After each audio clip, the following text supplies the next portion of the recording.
रथे च वामनम दृष्ट्वा पुनर्जन्म न विद्यते। भगवान का ऐसा दर्शन है कि उनका दर्शन करने मात्र से, रथ में विराजित भगवान का दर्शन करने से पुनर्जन्म नहीं होता। आपकी नजरें हम पर इनायत रहें। आदि शंकराचार्य ने आपके लिए जो जगन्नाथ अष्टक लिखा है उसका एक श्लोक में आपको अर्पित करता हूं। कदाचित कालिंदी तट विपिन संगीत तरलो मुदा वीरी नारी बदन कमला स्वाद मधुपा रमा शंभु ब्रह्मा अमरपति गणेशार्चित पदो जगन्नाथ स्वामी नयन पथगामी भवतु में। एक लालसा सदा रहती है कि जगन्नाथ स्वामी के ये बड़े बड़े हाथ, उनकी विस्तारित दृष्टि हम पर भी पड़ जाए और रथ यात्रा के इस मर्म को अपने गुरुदेव परम पूज्य भक्ति चारू स्वामी जी महाराज, जिनकी दृष्टि हम पर पड़ जाए, इसी की प्रतीक्षा में हम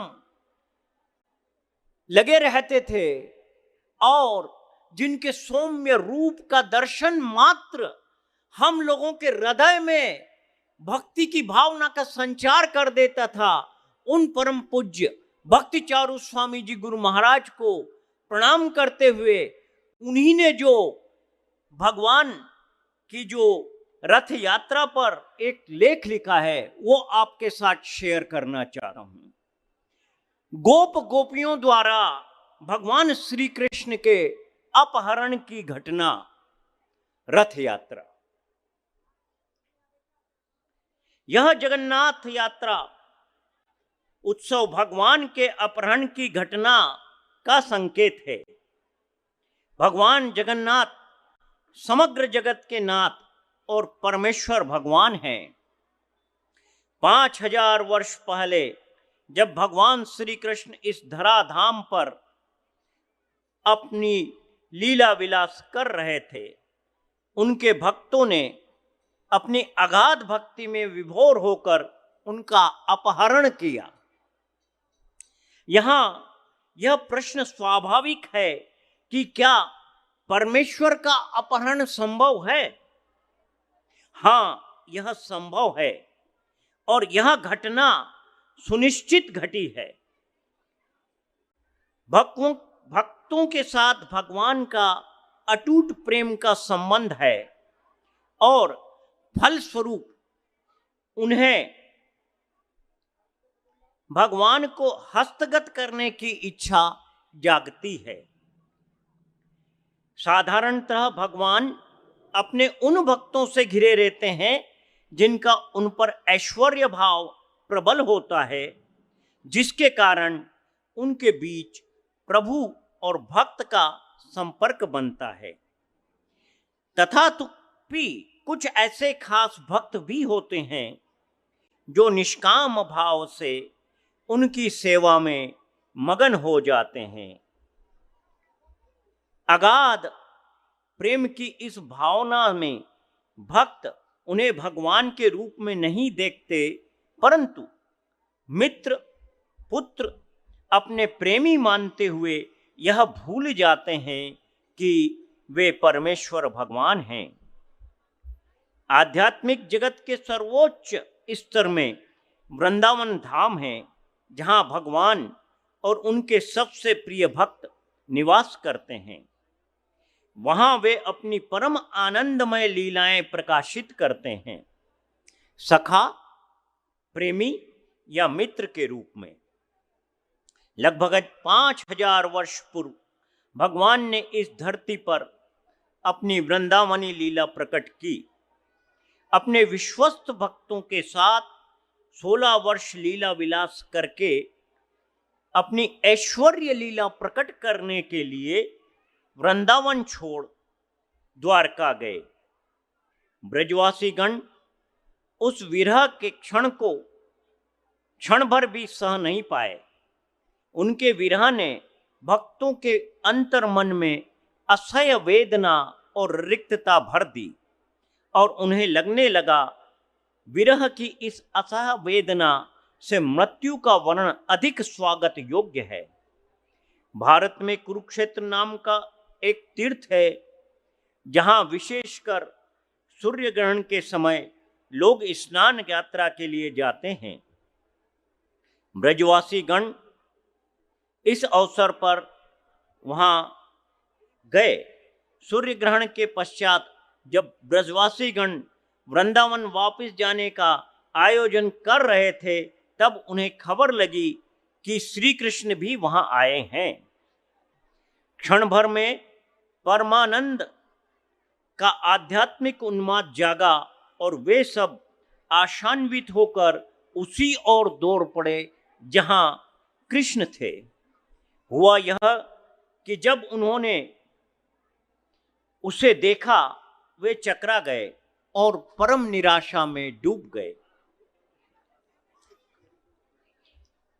क्योंकि हर भेदभाव की भावना से मुक्त उनका अपना वह वाला मित्र ग्वाला मित्र अब एक राजकुमार है जो राजकीय ठाट बाट वस्त्र आभूषण से सजी धजी राजकीय परिवेश से घिरा था।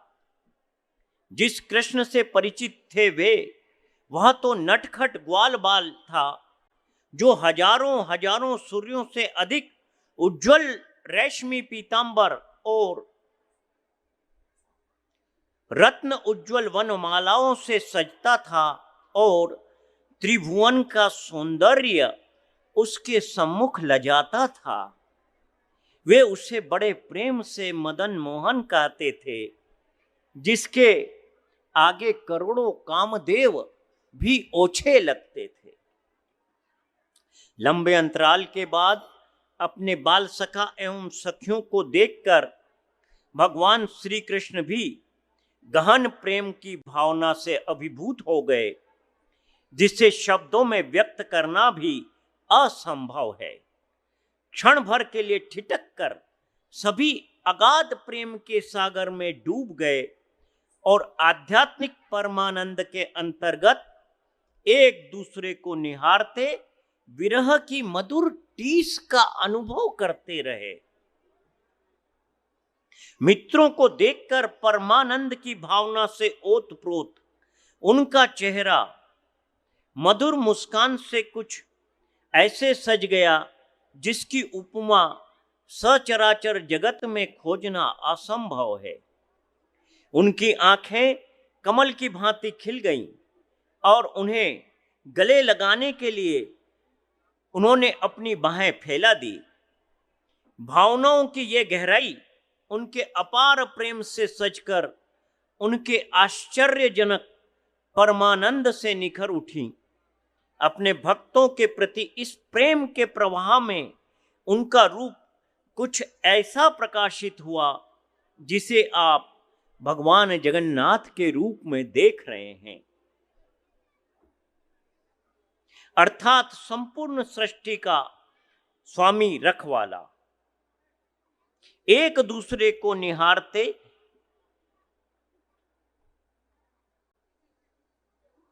वृंदावन के निवासी अपने प्रेम के भावनात्मक प्रवाह को थामने में असमर्थ थे। उनकी आंखों से अश्रुधारा बह निकली। श्री कृष्ण तब कुरुक्षेत्र से अपनी राजधानी द्वारका के लिए अपने रथ पर बैठे हुए थे, परंतु ब्रजवासियों में तब श्री कृष्ण के अपहरण के लिए कमर कसकर उनके रथ को घेर लिया और घोड़ों के साथ रथ को वृंदावन की ओर खींचने लगे।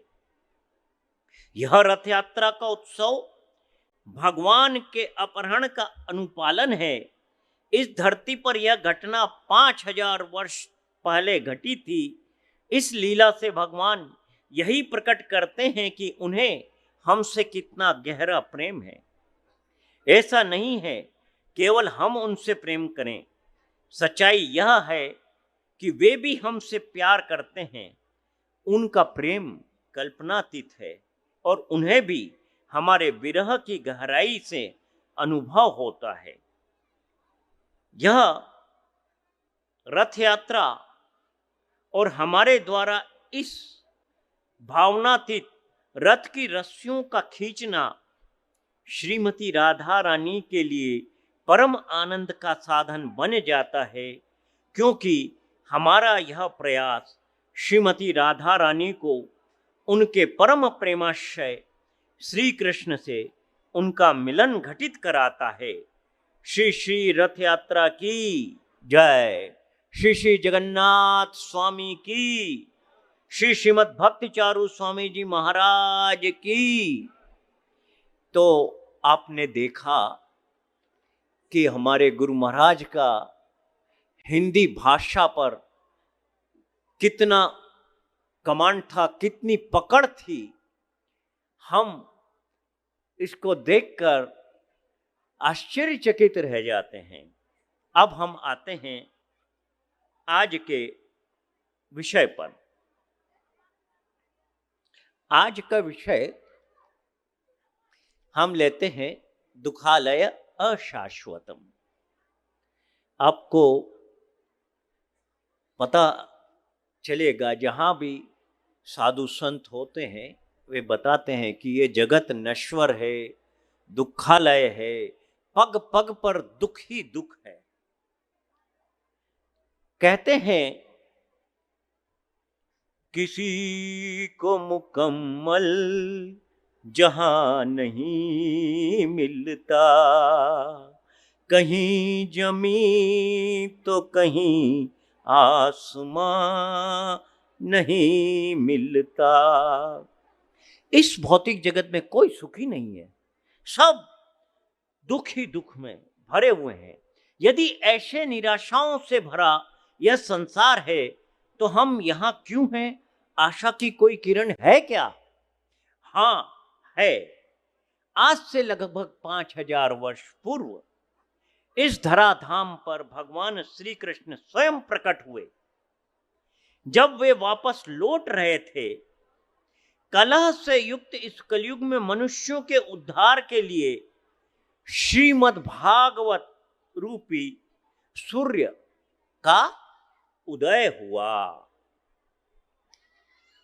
कहते हैं निगम कल्प तरुगलित फलम शुक्मकाद अमृत द्रव संयुतम पिबत भागवतम रसमालयम मुहुर्हो रसिका भाव भवि भूवि भाव का।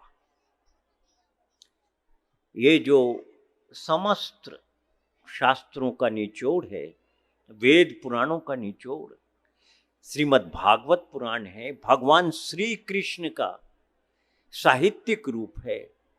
और इस कलयुग के कली प्रधान इस युग में जो लोग ईर्ष्या और कलह से आपस में दुखी हैं, पर दुख से दुखी होना तो भगवत भक्तों का स्वभाव है, लेकिन लोग पर दुख से सुखी हो रहे हैं, ऐसा भौतिक जगत का आनंद है।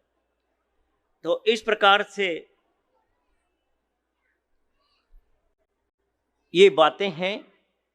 अब मैं आपको बताता हूं कि कहते हैं कि चलती का नाम गाड़ी और बढ़ती का नाम दाढ़ी। गाड़ियां अनेक हैं, बैलगाड़ी है, रेलगाड़ी है, चिलगाड़ी है, हवाई जहाज आदि सब दूर चलते रहने का ही जिक्र है। और तो और शास्त्रों में कहा गया चरे वेती चलते रहो चलते रहो। लेकिन कहां चलते रहो? अभी तो बोला मैंने कि क्या राह में कांटे ही कांटे हैं। कहा है रुक जाना नहीं कहीं तू हार के, कांटों पे चल के मिलेंगे साए बहार के। एक गाना है, लेकिन कुछ कुछ हकीकतें लेकर चलते हैं। सब दूर यही कहा गया है, चलते रहो और कांटे ही कांटे हैं। लेकिन क्या ऐसा संभव है कि निष्कटंक मार्ग मिल जाए? हाँ, निष्कंटक मार्ग मिल सकता है यदि हम अनुपालन करें उस मार्ग का जिस पर पहले कोई लोग गए हैं। कहते हैं ना, क्या कहा जाता है? कहते हैं कि जिस मार्ग पे महाजन गए हैं, महाजनों येन गता स पंथा, यानी उस पंथ का अगर अनुपालन करें तो निश्चित रूप से हमको कांटे नहीं लगेंगे, क्योंकि कांटे उन्होंने पथ से हटा दिए हैं और मार्ग प्रशस्त किया है। ऐसा ही एक ठेका इस्कॉन ने लिया है। आपने देखा होगा, सामान्यतः करोड़ों में कोई भाग्यवान जीव होता है जो भगवान की भक्ति की ओर प्रवृत्त होता है, लेकिन इस्कॉन के भक्त लोग सभी को भक्ति बांटने के लिए प्रवृत्त रहते हैं। और मैं ऐसा कह रहा हूं कि इस्कॉन ने ठेका लिया है। हाँ, लिया है, क्योंकि इस्कॉन के जो संस्थापक आचार्य हैं श्रील प्रभुपाद जी, उन्होंने इसकी स्थापना के 7 परम उद्देश्यों में स्पष्ट कर दिया है कि श्रीमद् भागवत और भगवत गीता में उल्लेखित ज्ञान के अनुसार हम भगवत भक्ति का प्रचार करते हैं और उसके निमित्त भगवान के मंदिरों का निर्माण करते हैं, जहां हम भगवान के अनिर्वचनीय रूप का दर्शन करके हमारे खोए हुए संबंध को उनसे पुनः स्थापित कर सकें। और इस्कॉन के मंदिर सिर्फ मंदिर ही नहीं है, यह आध्यात्मिक ज्ञान की पाठशालाएं भी हैं। और इसीलिए जो लोग यहां आते हैं उनके लिए आगे आध्यात्मिक ज्ञान की उन्नति हो, व्यवस्थाएं हैं। कहा गया है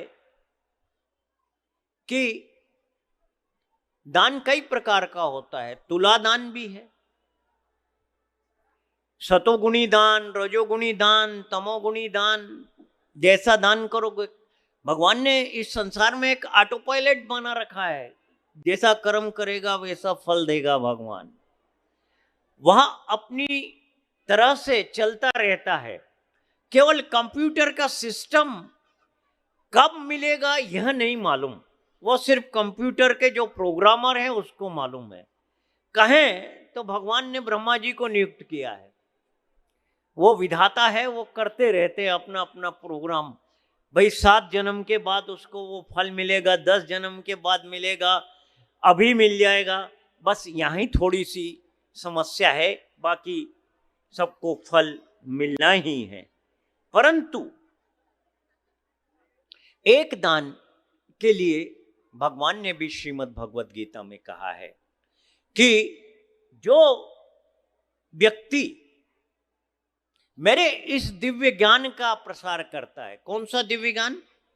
भगवत गीता का। भगवत गीता क्या है?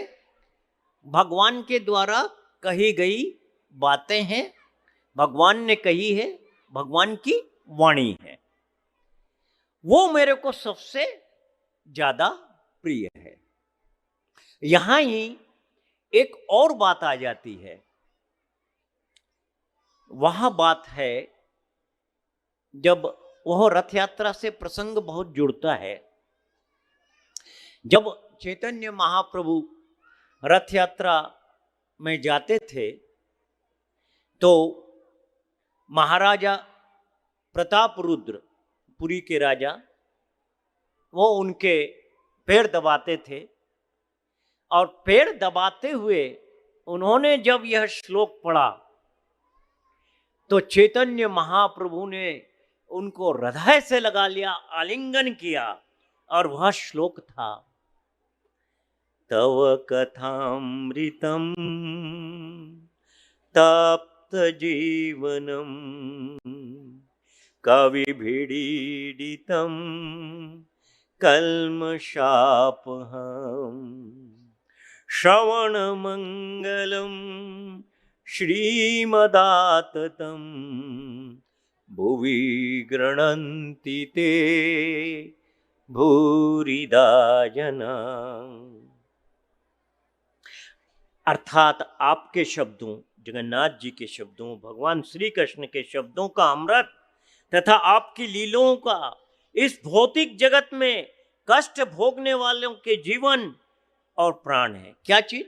भगवान की जो कथाएं हैं और उनकी कथाओं लीलाओं का वर्णन है। हम जो भौतिक जगत में कष्टों को भोग रहे हैं उनके लिए वह प्राण स्वरूप है और जीवन है। विद्वानों द्वारा कही ये कथाएं मनुष्य के पापों को समूल नष्ट करती हैं, भक्तों सबके लिए कल्याणप्रद हैं और सौभाग्य प्रदान करने वाली है। अंत में वे लोग जो इसका प्रचार करते हैं सबसे बड़े दाता है, भूरिदा जना। तो इस प्रकार से भगवान की लीलाओं को प्रचार करने वाले लोग सबसे बड़े दाता होते हैं।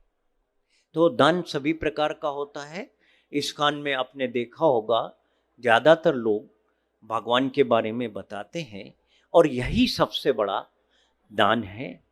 इसको शास्त्रों में भी कहा गया है, हमें दान को ज्ञान को रोक लेना सबसे बड़ा पाप है। जो दिव्य ज्ञान है इसको कभी भी बाधित नहीं करना चाहिए, बल्कि इसका प्रचार प्रसार करते रहना चाहिए। ऐसा कृपण बनने का कभी भी पाप न करें, सदैव इस ज्ञान का आगे और बढ़ाते रहें। आज बस 2 बातें और करके मैं वाणी को विराम दूंगा। हरे कृष्ण। पहला, क्योंकि जो लोग यहाँ पर सांस्कृतिक प्रोग्राम के लिए आए हैं उन बच्चों में भी बहुत जिज्ञासा है, बहुत आतुरता है कि जितनी जल्दी ये स्वामी जी इधर से हटे और हमारे जो है प्रोग्राम का कार्यक्रम चले, तो मैं बहुत जल्दी इसे पूर्ण करूंगा। पर दुख कातरता यह एक ऐसा शब्द है जो कि साधु जनों का भूषण है।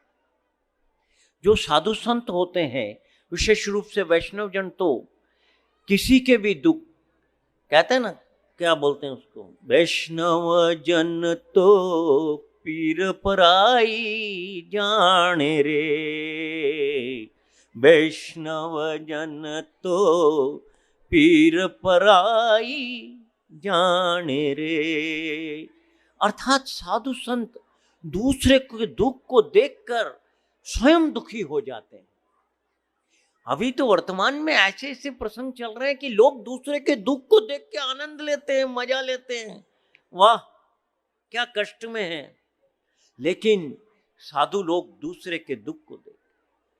और ऐसी ही एक घटना 2014 में जब मेरे गुरु महाराज परम पूज्य भक्ति चारू स्वामी जी महाराज ने देखा कि सड़कों पे यत्र तत्र पॉलीथीन पड़ी रहती हैं और उन पॉलीथीन को अनायास ही गौ माता भक्षण कर लेती है और असामयिक मृत्यु का कारण हो जाता है।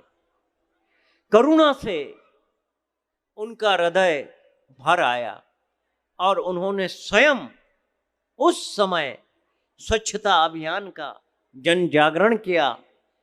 हम लोग सब जाते थे, आसपास के परिवेश में पॉलीथीनों का संचयन करते थे और उज्जैनवासी अन्य सामाजिक गण उसका स्वागत अभिनंदन करते थे।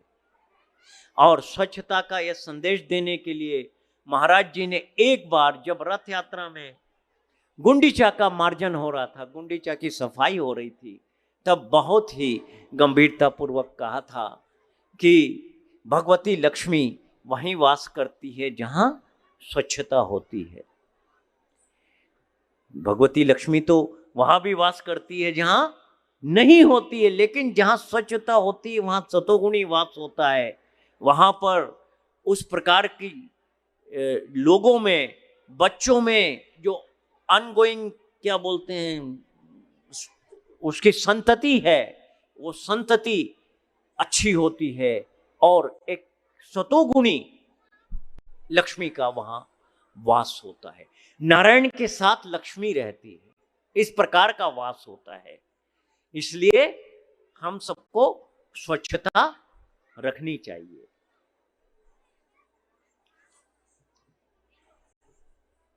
आप सब जानते होंगे, नहीं भी जानते होंगे तो मेरे गुरु महाराज ने एक बार मुझसे पूछा, राघव पंडित, क्या तुम जानते हो पुरी में भगवान जगन्नाथ का मंदिर किसने बनाया? मुझे ज्ञान नहीं था। मैंने कहा नहीं महाराज जी, मैं नहीं जानता। उन्होंने बताया, सतयुग में महाराज इंद्रद्युम्न थे, जिनकी राजधानी उज्जैन थी। उन्होंने पुरी में जाकर भगवान का मंदिर बनाया, तो क्यों ना हम भगवान जगन्नाथ को उज्जैन में लाएं। और इस प्रकार परम पूज्य भक्ति चारू स्वामी जी की कृपा से भगवान जगन्नाथ ने कृपा की और उज्जैन में इस्कॉन के मंदिर में उन्होंने आना स्वीकार किया। एक और घटना है, कागभुशुंडी के बारे में आप सब जानते होंगे। कागभुशुंडी एक ब्राह्मण के बालक थे। उज्जैन में शिव मंदिर में अपने गुरुदेव के साथ रहते थे, लेकिन थोड़े उच्छृंखल थे। बालक उच्छृंखल ही होता है, लेकिन वो गुरुदेव का उचित सम्मान नहीं करते थे। जब गुरुदेव भगवान शिव की पूजा में व्यस्त थे तो शिव जी में प्राकट्य था, और शिव जी ने देखा कि जब गुरुदेव आ रहे थे तो इस ब्राह्मण बालक ने उनको प्रणाम नहीं किया। शिव जी कुपित हो गए और शिव जी ने उनको शाप दे दिया, जाओ तुम कौवे बन जाओ। जब गुरु को पता चला, गुरु जी ने भोलेनाथ से बहुत स्तुति की, बच्चा है क्षमा कर दीजिए। शिव जी बोले, देखिए मेरा शाप खाली तो नहीं जाता है, मैं एक काम करता हूं, ये जहां भी जाएंगे भगवान राम की कथा करेंगे। और इस प्रकार का एक वरदान भी उनको दे दिया। इस प्रकार से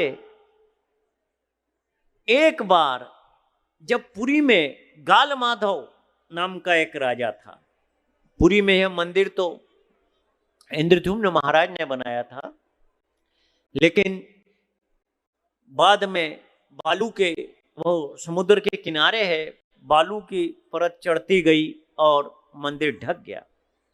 एक गाल माधव नामक राजा आया और उसने कहा कि नहीं, ये मंदिर मैंने बनाया है। उस समय उज्जैन से उनका संबंध बन रहा है। उज्जैन के ही जो काकभुशुंडी थे वो वहां पर पीपल की कोटर में निवास कर रहे थे, और उन्होंने गवाही दी, नहीं गाल माधव तुम झूठ बोल रहे हो, यह मंदिर इंद्रद्युम्न महाराज ने बनाया है। इस प्रकार उज्जैनी से भगवान जगन्नाथ के मंदिर का एक संबंध बैठता है, जो कि मैंने आपको बताया। मैं यहीं पर अपनी वाणी को विराम देता हूं।